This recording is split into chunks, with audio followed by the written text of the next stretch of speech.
देखिए, हमने बौद्ध धर्म के बारे में अध्ययन करा है। बौद्ध धर्म बताए थे महात्मा बुद्ध क्या कहते थे, अपने जीवन के 45 साल घूम घूम कर प्रचार प्रसार किए। ठीक है, कई जगहों पर गए थे, स्थानों पर गए, बारी बारी से सबका हम चर्चा किए थे, किस स्थान पर गए, वहां क्या हुआ था। उसमें से 2 स्थान को आपको विशेषता ध्यान में रखना है, जहां से बहुत सारे प्रश्न पूछते हैं। एक श्रावस्ती और दूसरा वैशाली। कौन? श्रावस्ती और दूसरा वैशाली। श्रावस्ती, श्रावस्ती, श्रावस्ती कहां, कौन सा जनपद में पड़ता है? कोसल जनपद जी, कोसल, कोसल जनपद, जनपद। यहाँ का शासक कौन था? प्रसेनजीत यहाँ का शासक था।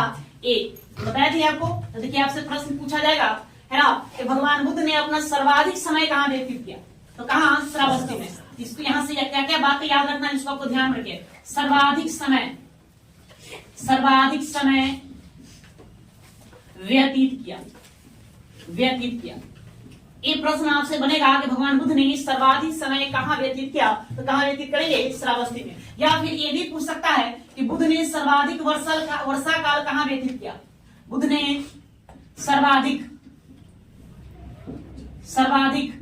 वर्षा काल, वर्षा काल, वर्षा काल व्यतीत किया। वर्षा काल आपको बताए थे व्यतीत कि भगवान बुद्ध क्या करते थे? पूरे 12 महीने में से 3 महीने क्या होता था? वर्षा काल होता था। 3 से 4 महीने वर्षा काल होता था। इस वर्षा काल में वो आराम करते थे, बाकी के शेष बचे जो 9 महीने थे वे घूम घूम करके प्रचार प्रसार करते थे। तो अपने जीवन का सर्वाधिक वर्षा काल वो कहाँ व्यतीत करेंगे? श्रावस्ती में व्यतीत थे। कितने वर्षा काल? ये भी आपसे प्रश्न पूछा जाएगा, तो याद रखना है 21 वर्षा काल, 21 वर्षा काल यहाँ व्यतीत की। मतलब कह सकते हैं कि 21 साल।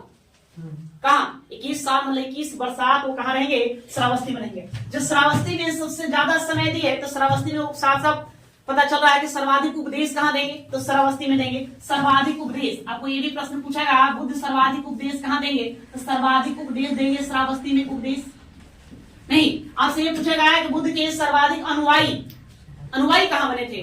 तो वो भी कहाँ बनेंगे? श्रावस्ती में। जहां ज्यादा समय देंगे वहां तो सर्वाधिक अनुयायी, अनुयायी, अनुयायी यही पर बनेंगे उनके। ये भी आपको ध्यान में रखना है। साथ में और भी ध्यान में रखेंगे। नहीं, उन्हें बताया था कि बौद्ध संघ में चोर को, हत्यारा को, जो बीमार है वो, जो दास है वो, जो रेनी है वो, और महिलाओं को, इन सब पर प्रतिबंध लगाया गया था। बाद में हमने देखा था कि वैशाली में महिलाओं को संघ में एंट्री दे दी गई। ठीक है, या तो चोर और डाकू या हत्यारा को भी एंट्री मना था। एंट्री देने के लिए उन्होंने बात नहीं की थी कि लोगों को एंट्री नहीं दिया जाएगा। लेकिन यहाँ पर यहीं पर क्या करेंगे? अपवाद स्वरूप देखेंगे, एक अंगुली माल डाकू, अंगुली माल डाकू, डाकू को संघ में शामिल किया, संघ में शामिल किया, शामिल किया। क्या था? एक प्रश्न आपसे पूछा जाएगा कि बुद्ध ने अंगुली माल डाकू को कहाँ के संघ में शामिल किया था? कहाँ? श्रावस्ती। यहीं पर आपको हमने बताया था 2 वन याद रखना। एक कौन कौन? एक जेतवन, जेतवन को ध्यान रखना है। जेतवन, जेतवन की स्थापना यही हुआ था। कौन, किसने दान में दिया था? अनाथ पिंडक, अनाथ पिंड कहिए या पिंडक कहिए, अनाथ पिंडक, पिंडक नामक, नामक श्रेष्ठन, श्रेष्ठन, श्रेष्ठन मतलब बड़े धनी व्यापारी को श्रेष्ठन कहा जाता है। कैसे अभी अंबानी अडानी है, उसी प्रकार से उस जमाने का अनाथ पिंडक था, जो बहुत ही अमीर व्यक्ति था, है ना। ये भी बौद्ध धर्म में कन्वर्ट हो गया, बौद्ध धर्म को अपनाया। बौद्ध धर्म अपनाने के बाद एक जेतवन क्या करेगा? दान में देगा। यहीं पर प्रसेनजीत भी एक वन बनाकर देगा उनको दान में। कौन सा? पूर्वाराम, पूर्वाराम बिहार, पूर्वाराम बिहार, बिहार एक इनके द्वारा प्रसेनजीत के द्वारा दिया गया। प्रसेनजीत, प्रसेनजीत के द्वारा दिया गया था। जीत, जीत के द्वारा दान में दिया गया, दान में दिया गया, दिया गया।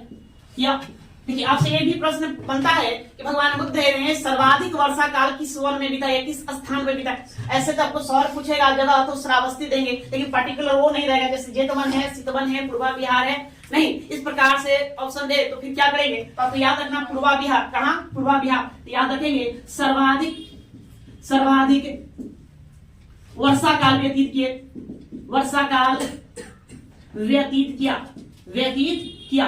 ये आपको ध्यान में रखना है, किया, है ना। अगर उनके द्वारा जितने भी बौद्ध संघ थे, उन बौद्ध संघों में सबसे बड़ा बौद्ध संघ था जेतवन में बना हुआ है। जेतवन को और क्या ध्यान में रखना है, जेतवन एक ध्यान रखिए कि सबसे बड़ा बिहार था, सबसे बड़ा बिहार था, बिहार तो आप समझ ही रहे हैं, जहां पर बौद्ध भिक्षु रहेंगे उसको क्या कहेंगे, बिहार कहेंगे। तो श्रावस्ती से इतनी बातें को आपको ध्यान में रखना है। क्या क्या सर्वाधिक समय व्यतीत क्या श्रावस्ती में, सर्वाधिक वर्षा काल कहाँ, श्रावस्ती में 21 वर्षा काल। सर्वाधिक उपदेश श्रावस्ती में, सर्वाधिक अनुयायी कहाँ रहेंगे, श्रावस्ती में। आंगलीमाल डाकू जो था उसको संघ में शामिल करेंगे कहाँ, श्रावस्ती में। यहाँ पर जेतवन पूर्वाराम बिहार, तो आपको ध्यान में रखना है जेतवन जो बिहार था इसको अनाथ पिंडक नामक एक श्रेष्ठ या व्यापारी, क्या कहेंगे, धनी व्यापारी, धनी व्यापारी ने दान में दिया था, उनको दान में किया था। और यही सबसे बड़ा बिहार रहेगा। सबसे बड़ा बिहार कौन रहेगा, जेतवन। फिर उसको पूर्वाराम बिहार ध्यान में रखना है, इसको प्रसेनजित के द्वारा दिया गया था। और सर्वाधिक वर्षा काल बुद्ध जी कहाँ व्यतीत करेंगे, पूर्वाराम बिहार में व्यतीत करेंगे। इतनी बातें आपको ध्यान में रखना है, ठीक है। ओके चलो आगे लिखोगे सब, हाँ तो लिखो, तो सोच कुछ रहा है।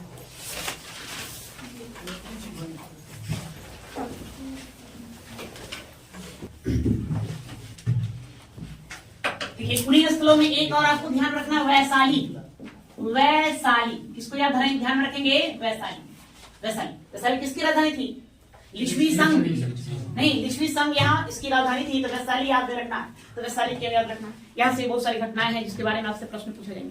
मैंने बताया था कि भगवान बुद्ध वैशाली गए थे, वैशाली के शासकों ने उनको आमंत्रित किया था क्योंकि वैशाली में कुष्ठ रोग व्याप्त हो गया था, मैंने बीमारी एक तरह से फैल गई थी।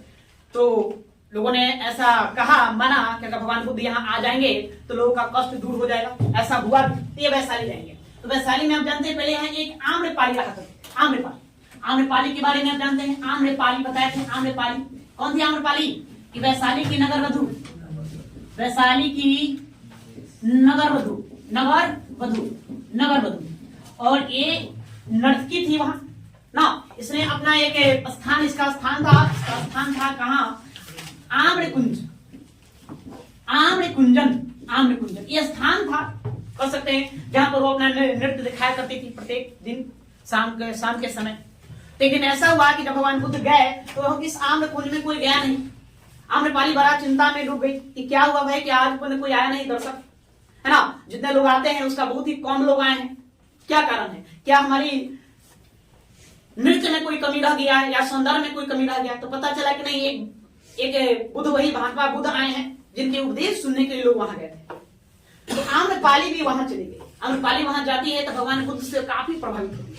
भगवान बुद्ध यहीं पर अपना उपदेश दे रहे थे, एक स्थान पर अपना उपदेश दे रहे थे, तो आम्रपाली काफी प्रभावित हो गई। काफी प्रभावित होने के कारण यहीं पर क्या होगा, आम्रपाली बौद्ध धर्म ग्रहण कर लेगी। बौद्ध धर्म स्वीकार करने के कारण यहीं पर क्या होगा, बौद्ध भिक्षुनी की, महिला भिक्षुनी या भिक्षुनी संघ की स्थापना होगा। भिक्षुनी संघ, ये आपका इंपॉर्टेंट जिसको ध्यान में रखना है कि भिक्षुनी संघ की स्थापना पहली बार मैं आपको कहानी बताया था कि संघ में महिलाओं के प्रवेश की मनाही थी कि महिला जो है उस संघ में एंट्री नहीं करेगी, ये था संघ का नियम था। लेकिन उनके जो प्रिय शिष्य, एक का नाम उपाली और दूसरे का नाम क्या, आनंद, दो ही प्रिय शिष्य थे। तो आनंद के विनती करने पर, बहुत ज्यादा आग्रह करने पर संघ में महिलाओं की प्रवेश दे दी गई। संघ में महिलाओं की प्रवेश दे दी गई तो पहली बार यहीं पर भिक्षुनी संघ की स्थापना हुई। मतलब महिला बौद्ध संघ का स्थापना कहाँ, वैशाली में किया जाएगा। इसके लिए जो प्रसिद्ध जो क्षेत्र था, प्रमुख स्थान, तो प्रमुख जो स्थान था उसमें आपको ध्यान रखना है आम्रवाटिका। आम्रवाटिका कौन, वही जो आम्रपाली थी जिसका आम्र कुंजन था, जहां वो अपना नृत्य दिखाया करती थी। इसी आम्र कुंजन को भगवान बुद्ध को दान में दे दी। दान में देने के बाद वही भगवान बुद्ध क्या करेंगे, आम्र कुंजन का नाम क्या रखेंगे, आम्र वाटिका कर देंगे। यही प्रमुख स्थान था, मतलब यही क्या बनेगा, भिक्षुनी संघ की स्थापना यहाँ हो जाएगी, है ना। प्रथम बार संघ में प्रवेश करने वाली पहली महिला, संघ में प्रवेश करने वाली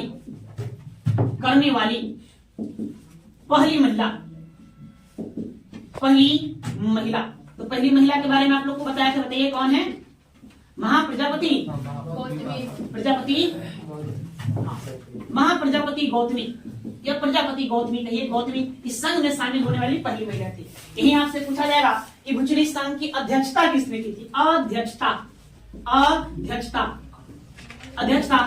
में आपको ध्यान में रखना है कि आम्रपाली अध्यक्ष बनी थी। प्रमुख महिला जो भुचनी संघ थी उसके प्रमुख कौन बनेगी? आम्रपाली बनेगी। इसको आपको ध्यान में रखना है। आप लोगों को बिहार के बारे में बताए थे।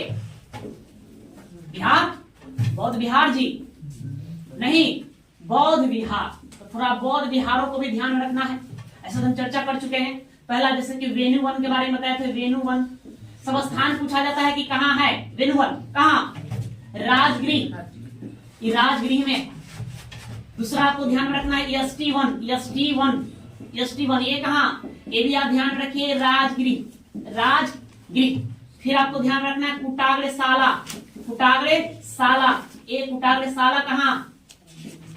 ये आपको वैशाली में ध्यान रखें। कहाँ रखेंगे? वैशाली में, वहां के शासकों के द्वारा दिया गया था। उसके बाद आप याद रखें आम्रवाटिका। ये कहाँ? अभी पढ़े वैशाली में ही आम्रवाटिका, ध्यान रखिए वैशाली में। फिर आप याद रखेंगे ध्यान में, नहीं, बालिका राम विहार। ये बताए थे कि एक बालिका नामक महिला थी, वो भी भगवान बुद्ध को वैशाली में क्या करेगी? हाँ, बालिका राम विहार। ये भी आपको कहाँ? वैशाली। इसको भी आपको वैशाली में ही ध्यान में रखना है। तो आप चलिए श्रावस्ती में कौन कौन? एक जेतवन। ये कहाँ? श्रावस्ती में जेतवन, श्रावस्ती में है ना। श्रावस्ती में एक और रहेगा कौन? पूर्वाराम विहार। ये भी कहाँ? ये भी श्रावस्ती में, ये भी श्रावस्ती में, पूर्वाराम विहार। अच्छा, एक होगा आपको सितवन। ये पूछा जाएगा सितवन। ये सितवन कहाँ था? सितवन जो एक बिहार का नाम है। तो सितवन आपको मिलेगा डुंगेश्वरी। कहाँ पड़ता है डुंगेश्वरी? ये बोध गया में है। बोध गया में पड़ेगा डुंगेश्वरी। इसको आपको ध्यान में रखना है। और कोई है क्या? बिल्कुल समझ में आएगा। इसमें करना क्या है? क्या? अरे आम्रपाली वैशाली गए तो किनसे मुलाकात हुआ? आम्रपाली से मुलाकात हुआ। आम्रपाली वैशाली की नगर वधु थी। नहीं, जो आम्र कुंज में अपना नृत्य दिखाया करती, नृत्य प्रदर्शन कहाँ करती थी? आम्र कुंजन उस जगह का नाम था। आम्रपाली भी क्या करेगी? बौद्ध धर्म को स्वीकार कर लेगी। बौद्ध धर्म स्वीकार करने के बाद वहीं पर पहली बार महिलाओं को बौद्ध संघ में शामिल किया जाएगा। इसलिए भिचनी संघ की स्थापना किया जाएगा। भिचनी संघ जो स्थापित हुआ था वो कहाँ पर? आम्रवाटिका। आम्रवाटिका कौन? वही आम्र कुंजन का नाम बुद्ध क्या रख देंगे? आम्रवाटिका रख देंगे। जो वैशाली अपना जो स्थान था, नृत्य का जो स्थान था, वो भगवान बुद्ध को दान में दे देंगे। तो वही क्या बनेगा? बिहार बन जाएगा, है ना। आम्रवाटिका। संघ में प्रवेश करने वाली पहली जो महिला थी उनका नाम महाप्रजापति गौतमी। भगवान बुद्ध की कौन है? बी माता। उसके बाद अध्यक्षता, भिचनी संघ की अध्यक्षता कौन करेगी? आम्रपाली करेगी। या प्रमुख कौन थी? आम्रपाली थी। ठीक है। उसके बाद आपको बौद्ध विहारों को ध्यान में रखना है। एक वेणुवन ध्यान में रखिए, कहाँ है? राजगीर में है। इसी राजगीर का जो वेणुवन किसने दान में दिया था? बिंबिसार दान में दिया था। वहीं पर आपको राजगीर में एक और मिलेगा यष्टिवन। ये राजगीर में है। कुटाग्रशाला वैशाली में, आम्रवाटिका वैशाली में, बालिका राम विहार वैशाली में। उसके बाद आपको जेतवन याद रखिए, इस श्रावस्ती में है। अभी हमने पढ़ा कि अनाथ पिंडक नामक एक श्रेष्ठ ने, व्यापारी ने, धनी व्यापारी ने दान में दिया था। उसको पूर्वाराम विहार श्रावस्ती में हमने बताया अभी क्या? प्रसन्नजीत जी पूर्वाराम विहार क्या करेगा? दान में देगा। उसके बाद सितवन एक ध्यान में रखिए, ये डुंगेश्वरी में पड़ता है। बोध गया में डुंगेश्वरी में सितवन पड़ेगा। ठीक है। तो इतनी बौद्ध विहार है, इसको ध्यान में रखना है। एक और ध्यान में रखो, एक और निरोधा राम विहार। ये भी क्या है? बौद्ध विहार ही है। ये कहाँ पड़ेगा? ये पड़ेगा कपिल वस्तु में पड़ेगा। इसको आपको ध्यान रखना है। और ध्यान में रखिए तो सालवन, कौन? सालवन को ध्यान में रखिए। सालवन विहार। ये सालवन विहार कहाँ? भगवान बुद्ध ने अपना अंतिम सांस कहाँ लिया था? कुशीनारा में। सालवन बताया था, यही अंतिम उपदेश दिए थे। कुशीनारा का सालवन आपको ध्यान में रखिए। ये आपको कहाँ पड़ेगा? कुशीनारा में पड़ेगा। कुशीनारा। ये सारे प्रश्न आपसे पूछे जाएंगे, इससे ज्यादा नहीं बनेंगे। तो बौद्ध बिहार में उतना जो है 8-10 बौद्ध बिहार है, उसको ध्यान रख लो।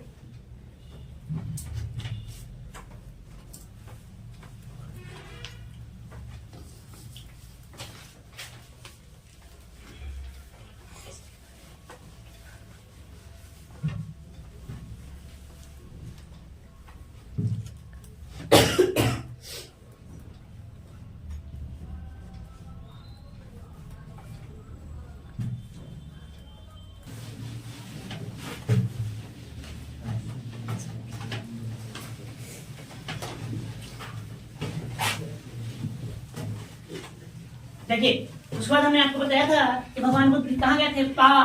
कहाँ गए थे? पावा। पावा में उनको एक मिला चुंद नामक सोना लोहार, चुंद लोहार यही मिला। इनको भोजन करवाया था। कौन सा भोजन जी? शुकरकंद, शुकर है ना। ऐसे सीढ़ी अनुसूची में लिखा गया है कि शुकर मद्दव नामक एक भोजन करवाया। तो शुकर मद्दव वो सुअर का मांस था, लेकिन ऐसा एक गलत बात है, ऐसा वाली बात नहीं थी कि उनको सुअर का मांस है ना। ये शुकर मतलब होता है सुअर, शुकरकंद खिलाया। शुकरकंद कहने मतलब सुअर पालने का, ये सुअर पालता था। चुंदनामा लोहार जो है सुअर पालता था। तो सुअर पालने का जो बाड़ा था, बाड़ा मतलब स्थान, उसी के बगल में क्या था है ना, कुछ कंदमूल उगते थे, वही कंदमूल उनको खिला दिया। कंदमूल खाने के बाद है ना उनको पेट में दर्द उत्पन्न होने लगा, कहा जाता अतिसार हो गया था। पेट में दर्द उत्पन्न होने के कारण ये पावा से कहां चले गए थे? कुशीनारा चले गए थे। कुशीनारा में इनके जो अनुयायी थे, शिष्य थे, बहुत दिनों से उनको बुला रहे थे कि आप एक बार यहाँ भी आइए, यहाँ भी हम लोग को भेज दीजिए। इसलिए वो वहां से पावा से पद यात्रा करते हुए कुशीनारा गए। लेकिन कुशीनारा भी नहीं पहुंच पाए, मैंने उनको हिम्मत न हुआ कि हम कुशीनारा पहुंच पाए। कुशीनारा के निकट ही सालवन, कौन था? सालवन। इसी सालवन में वो रुके, अपने अनुयायियों को भी यही बुला लिए थे और यहीं पर इसी सालवन में अंतिम उपदेश दिए थे। किसको? सुभच्छ नामक एक परिव्राजक था, जो इच्छा मांगकर खाने वाला जो बौद्ध भिक्षु था, उसी को दिए थे, है ना। इसी को अंतिम उपदेश दिए थे और यहीं पर उसी सालवन में उनका क्या होगा? निधन हो गया। निधन के बाद उन्होंने बताया था कौन? राम संभार नदी के तट पर क्या कर दिया गया था उनको? है ना, उनका अंत्येष्टि संस्कार कर दिया गया, दाह संस्कार कर दिया गया। लेकिन आप सीहली अनुश्रुतियों की बात करें, किसकी बात करेंगे? सीहली श्रुतियों की बात करें और सीहली अनुश्रुतियों में बताया गया था कि भगवान बुद्ध के निधन के बाद नहीं, जो भी आस पास के विभिन्न राजा थे, शासक थे, उन लोगों में भगवान बुद्ध के को लेकर के तलवारें खिंच गई, मतलब लोग लड़ने को ताल्लुक हो गए। लोगों का नाम था कि बुद्ध मेरे हुए इसलिए इसको हम ले जाएंगे, दूसरा कहता है कि बुद्ध मेरे हुए इसको हम ले जाएंगे। तो सीहली अनुश्रुति कहता था कि उस तरह के झगड़ा होने लगी। इन झगड़ों में जो आनंद था, कौन? उनका प्रिय शिष्य आनंद, उन्होंने कहा कि भगवान बुद्ध आजीवन सत्य और हिंसा की बातें करते रहे, आपस में मिलजुल कर रहने की बातें करते रहे, उनके मरने के बाद आप लोग लड़ने को ताल्लुक हो गए। तो भगवान बुद्ध के शरीर को 8 भागों में बांट दिया गया। इसीलिए अनुश्रुतियां कहता है कितने भागों में? 8 भागों में बांट दिया। 8 विभिन्न राजा जो है उसको ले गए और ले जाने के बाद वो क्या किया? उस अंग को भाई ऐसे रखेंगे तो क्या होगा? नष्ट हो जाएगा नहीं, वो हर पल क्या होता है? बदलता है, मतलब नष्ट होना तय है। इसीलिए उसी शरीर को क्या किया गया? शरीर के अंगों को रख दिया गया, मतलब एक जगह रख करके उसको है ना पवित्र मिट्टी से ढक दिया गया। उससे भी ना हुआ, फिर इसी पर क्या बना दिया गया? स्तूप बना दिया गया। यही क्या बना? स्तूप बना। तो उस समय उत्तर भारत के 8 राजाओं ने 8 कोनों में 8 स्तूपों का निर्माण करवाया। कितने स्तूपों का? 8 स्तूपों का निर्माण करवाया। बाद में आया सम्राट अशोक आया, तृतीय बौद्ध संगीति। सम्राट अशोक के समय बौद्ध अनुयायी था, उसने कहा कि ऐसे कैसे होगा, है ना, हम 84,000 स्तूप बनाना चाहते हैं। कितने? 84,000। उसने 84,000 स्तूप बनाने की बात की है, तो 84,000 स्तूप कैसे बनेंगे? तो यही जो 8 स्तूप है, उन 8 स्तूपों को तोड़ देंगे और उन्हीं के अवशेषों पर फिर हम क्या करेंगे? 84,000 स्तूप का निर्माण करेंगे। तो उसने उन स्तूपों को तोड़वा दिया। अब तोड़वा कर 84,000 बौद्ध स्तूपों का निर्माण कराया, लेकिन 7 को ही तोड़वाया। कितने को? 7 को ही। एक जो था पीपर हवा, कहा? पीपर हवा का जो स्तूप था, जब इसको तोड़ने के लिए सम्राट अशोक का सैन्य गया तो वहां का स्थानीय जो लोग थे उसे स्तूप में चारों तरफ चिपक गए कि नहीं, पहले इसको हम तोड़ने नहीं देंगे, पहले हमको काटो तब जाकर तोड़ना।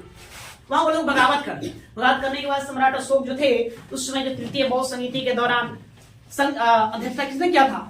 मुगलीपुत्तिस ने से पूछा कि क्या करे, कि क्या करना क्या है, 7 को तो अपने तोड़ ही दिया, इतना काफी है, अब इसको रहने दो, कम से ये रहने दो। ये पीपर हवा अभी बचा हुआ है वर्तमान में, पीपर हवा जो स्तूप है अभी वर्तमान में क्या है, बचा हुआ है। बाकी उन 8 स्तूपों में 7 स्तूपों को क्या कर दिया गया, तो तोड़ दिया गया। देखिए सीधी अनुश्रुति बताता है कि भगवान बुद्ध मरे तो उनको लेकर के तलवारें खींच दिया, मतलब लोग लड़ने को उतारू हो गए। एक ने कहा कि हमने, जैसे पावा अब कुशीनारा के जो भी राजा था वो कहा कि हम ले जाएंगे, हमारे यहाँ मरे, मेरा हुआ जन्म कहाँ हुआ था, कपिलवस्तु नहीं, तो कपिलवस्तु वाला कहता कि भाई ना हम ले जाएंगे, हमारे ये बुद्ध हमारे हैं, हमारे यहाँ उनका जन्म कर्म हुआ। अजातशत्रु में का जो राजा था उसी के समय उनका निधन हुआ था। अजातशत्रु मगध का राजा था, उतना बड़ा राजा कहा कि हम पीछे काहे रहे, हम ले जाएंगे। इस तरह से 8 लोग झगड़ा करने को उतारू हो गए। अंततः सीधे अनुसूचियों के अनुसार उनके शरीरों को कितने भागों में, 8 भागों में बांट दिया गया, वो लोग ले गए। अब ये अनुश्रुतियां हैं, सीधे अनुश्रुतियां, हालांकि पाली ग्रंथ में इस बात का जिक्र नहीं किया। पाली ग्रंथों में इतना जिक्र किया गया है कि भगवान बुद्ध के अवशेषों पर 8 स्तूपों का निर्माण करवाया गया, 8 भागों में उनका विभाजन किया गया अवशेषों को, और उस पर कितने 8 स्तूपों का निर्माण करवाया गया। उन 8 स्तूपों में 7 स्तूपों को बाद में जब सम्राट अशोक आएगा तो उसने प्रण किया कि हम 84,000 स्तूप बनाएंगे। उन 84,000 स्तूप बनाने के लिए कहा कि इन्हीं 8 स्तूपों को तोड़ करके इन्हीं के अवशेषों से हम क्या करेंगे, 84,000 स्तूपों का निर्माण कराएंगे। तो 7 को उसने तोड़ दिया, एक कौन बच गया, पीपर हवा बच गया। यही पीपर हवा वर्तमान में, या भारत कहिए, भारत भूमि कहिए, विश्व के भूमि पर कहिए, कि सबसे प्राचीन बौद्ध स्तूप है। तो प्रश्न पूछा जाता है सबसे प्राचीन बौद्ध स्तूप तो कौन है, वो पीपर हवा है। यही जो बचा हुआ है, ये उत्तर प्रदेश में है, कहाँ है, उत्तर प्रदेश में पीपर हवा है, यही बचा हुआ है। ठीक है, तो सबसे प्राचीन बौद्ध स्तूप, या तो कहानी समझ में आएगी, बात समझे, इसी को थोड़ा लिखना है, लिखो लिखो।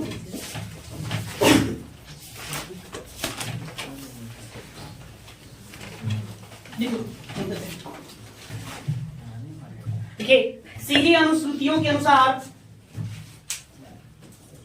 सीधी अनुश्रुतियों के अनुसार, अनुश्रुतियों के अनुसार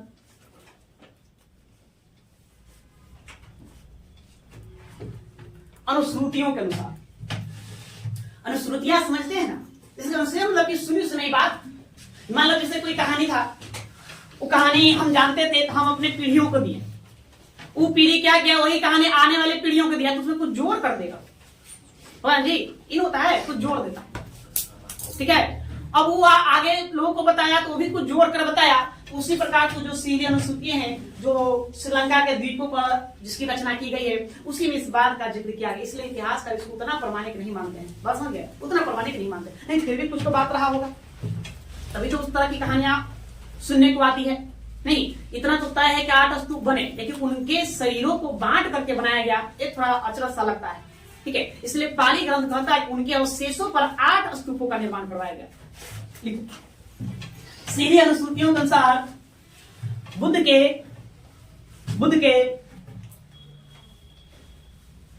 परिनिर्वाण के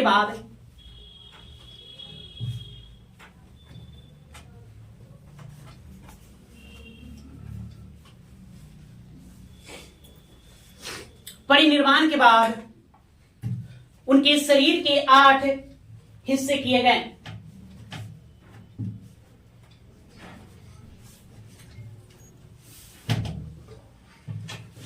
आठ हिस्से किए गए।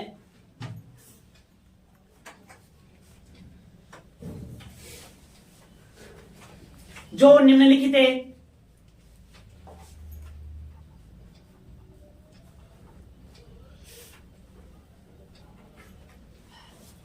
शासकों द्वारा ले जाया गया।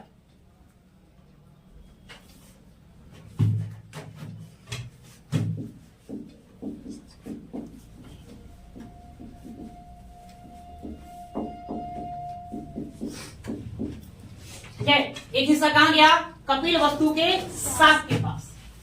दूसरा पावा एवं कुशीनारा का मल्ल। कुशीनारा के मल्ल लोग ले गए। मल्ल एक मगध का शासक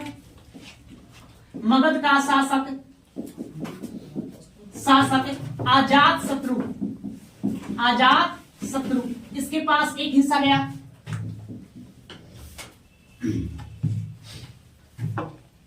उसके बाद रामगाम का कोलीय शासक, कोलीय शासकों को एक हिस्सा दिया गया, शासकों को। फिर उसके बाद फिर नहीं जाएगा पिपली वन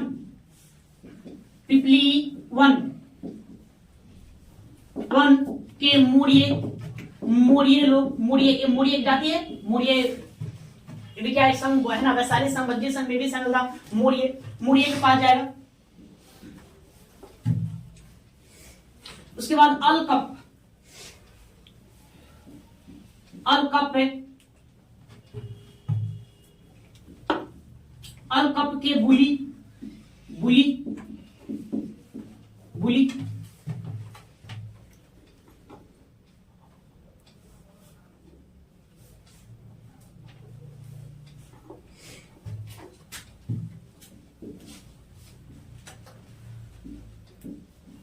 वेठ द्वीप के ब्राह्मण, और उसके बाद आइए वैशाली के लिच्छवी।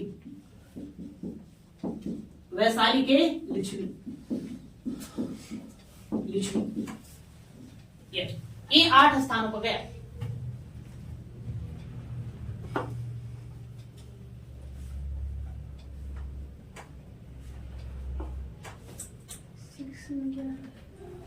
अलकप है, अलकप है,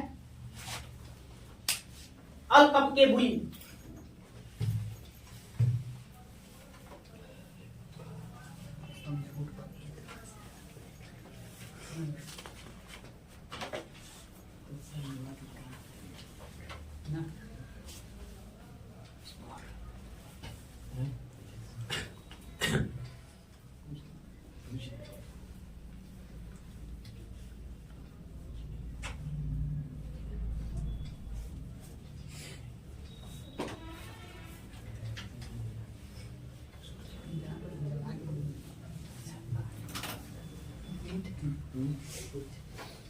वेठ द्वीप के ब्राह्मण,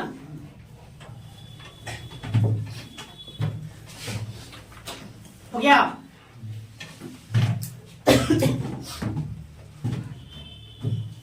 आइए नीचे लिखो, देखिए इन 8 स्थानों पर 8 है, इन 8 स्थानों पर 8 है, 8 है। स्तूपों का निर्माण करवाया गया, 8 है, स्तूपों का निर्माण करवाया गया,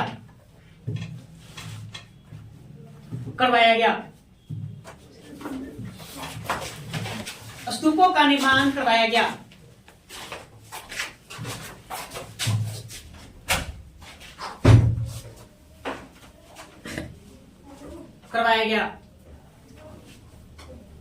आगे कलांतर में सम्राट अशोक ने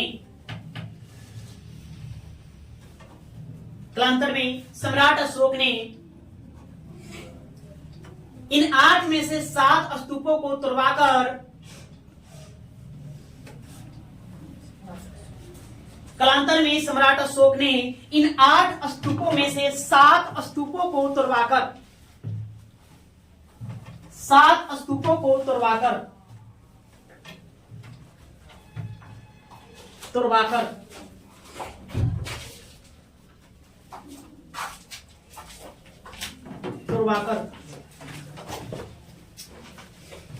उनके अवशेषों पर 84,000 उनके अवशेषों पर 84,000 स्तूपों का निर्माण करवाया।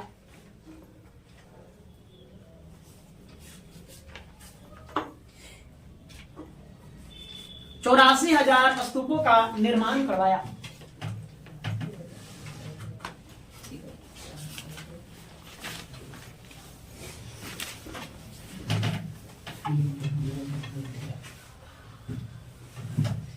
क्या चलिए तो देखिए, सबसे प्राचीन बौद्ध स्तूप, देखिए सबसे प्राचीन बौद्ध स्तूप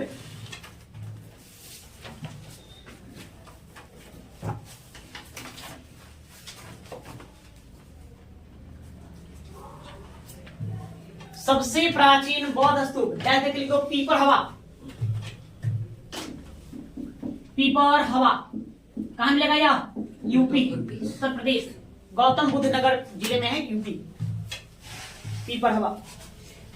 भारत में सबसे बड़ा बौद्ध स्तूप कौन है जी? तवांग मठ है। केसरिया, केसरिया, केसरिया का स्तूप कहां मिलेगा? पूर्वी चंपारण, पूर्वी चंपारण जिला, चंपारण जिला, हाँ बिहार, बिहार। देखो सबसे बड़ा बौद्ध स्तूप, सबसे बड़ा बौद्ध स्तूप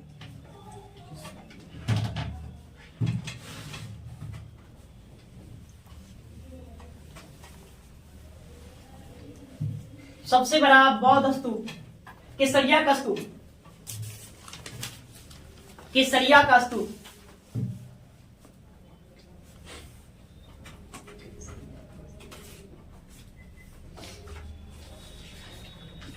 केसरिया का स्तूप, ये पूर्वी चंपारण बिहार है ना। इसके अगर हम हाइट की बात करें, ऊंचाई, इसकी ऊंचाई कितना है? ऊंचाई 51 फीट है, 51 फीट। ठीक है। अगर इस हम क्षेत्रफल की बात करें, किसका क्षेत्रफल 1400 मीटर स्क्वायर में फैला हुआ है, 1400 मीटर स्क्वायर में फैला हुआ है। अब देखिए, एक आप जाएंगे इंडोनेशिया के जावा द्वीप पर, एक जगह है बोरोबुदुर, बोरोबुदुर, बोरोबुदुर का स्तूप। इंडोनेशिया कहता है कि विश्व का सबसे बड़ा जो स्तूप है ये है बोरोबुदुर का स्तूप, उसका ये मानना नहीं। फिर इसका भी हाइट 51 फीट, लगभग कितना है? 51 फीट। तो सबसे ऊंचा, सबसे बड़ा ने वो ये इसको मानता है, लेकिन हम लोग भारतीय हैं तो दूसरा क्या है बताते हैं ना जी। क्या बताएंगे? केसरिया का स्तूप। और ये ही आपका आंसर भी मिलेगा, क्या मिलेगा? ठीक है, केसरिया का स्तूप। देखिए याद ध्यान रखना है, बोरोबुदुर का स्तूप भी है। क्या भी सही कंडीशन में ये मतलब कि टूटा फरा है ना। इसकी खोज 1998 में हुआ। कब खोज हुआ जी इसका? खोज 1998 में इसका मतलब कि पूरी तरह से उत्खनन हुआ, ये अस्तित्व में आया बहुत बाद में।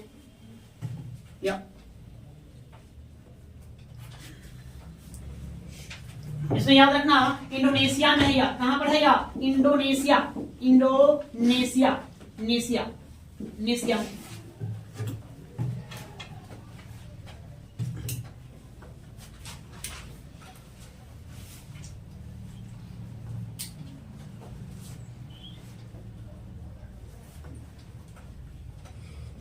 सबसे बड़ा मठ, विश्व का सबसे बड़ा मठ अगर बताया होंगे पताला महल।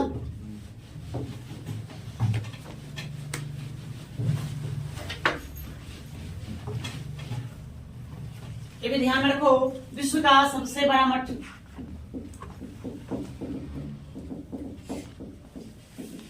बड़ा मठ, ध्यान रखेंगे पताला महल। ये कहां मिलेगा? तो तिब्बत में मिलेगा, तिब्बत में मिलेगा ये। ठीक है। भारत का सबसे बड़ा मठ, भारत का सबसे बड़ा मठ, तो याद रखना है थांग मठ। कौन सा मठ? थांग मठ, ध्यान में रखेंगे। और ये कहां है? अरुणाचल प्रदेश में, अरुणाचल। ओके ओके ओके, थांग नहीं, थांग आपको तिब्बत में मिलेगा। तवांग मठ, अरुणाचल प्रदेश में, अरुणाचल प्रदेश में।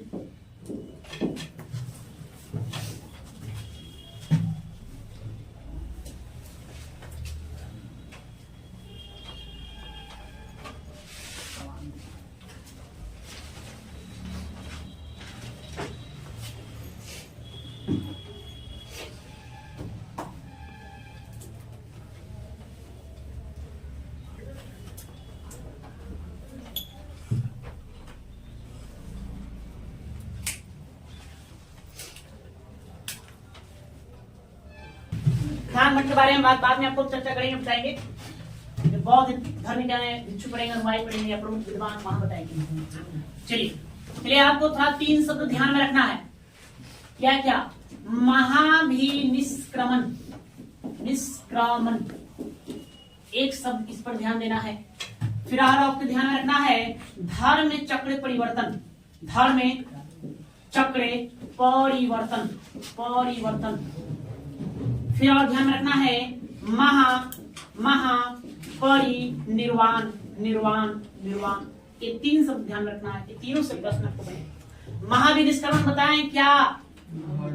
हाँ, गौतम बुद्ध या महात्मा बुद्ध कहिए, गौतम बुद्ध द्वारा गृह त्याग की घटना, गृह त्याग की घटना को हम बौद्ध धर्म में क्या कहते हैं? महाविनिष्क्रमण कहते हैं। और वो निष्क्रमण करने के लिए निकल गए, घर से निकल गए नहीं। और इनका प्रतीक चिन्ह क्या है जी? गृह त्याग घटना का प्रतीक चिन्ह, तो घोड़े पर सवार होकर घर छोड़े थे, तो घोड़ा याद रखना है। धर्म में चक्र परिवर्तन, यह बुद्ध द्वारा कहा? सारनाथ या ऋषि पत्तनम का और क्या नाम है? मृगदाव भी कहते हैं इसको, मृगदाव कहते हैं। अभी वर्तमान में क्या कहलाता है? सारनाथ कहलाता है। सारनाथ में दिया गया प्रथम उपदेश, प्रथम उपदेश ये आता है। कहते भगवान बुद्ध जो पहली बार उपदेश देंगे उसी को हम बौद्ध धर्म में क्या कहेंगे? धर्म चक्र परिवर्तन कहेंगे। महापरिनिर्वाण, ये क्या हुआ? निर्वाण की प्राप्ति है ना। बुद्ध को निर्माण की प्राप्ति, बुद्ध को निर्वाण की प्राप्ति, निर्वाण मतलब मोक्ष की प्राप्ति, निर्वाण की प्राप्ति की घटना, इसी को हम कहेंगे महापरिनिर्वाण कहते हैं। ये 3 शब्द है जिसको आपको ध्यान में रखना है। ये तीनों पूछा गया एग्जाम में है।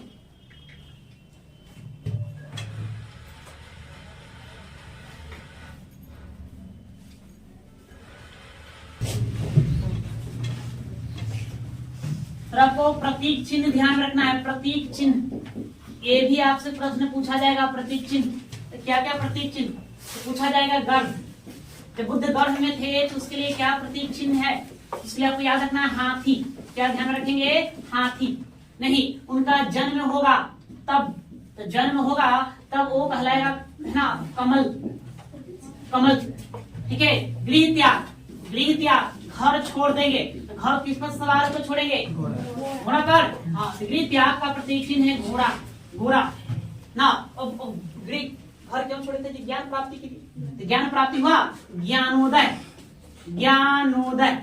या आप कहिए ज्ञान प्राप्ति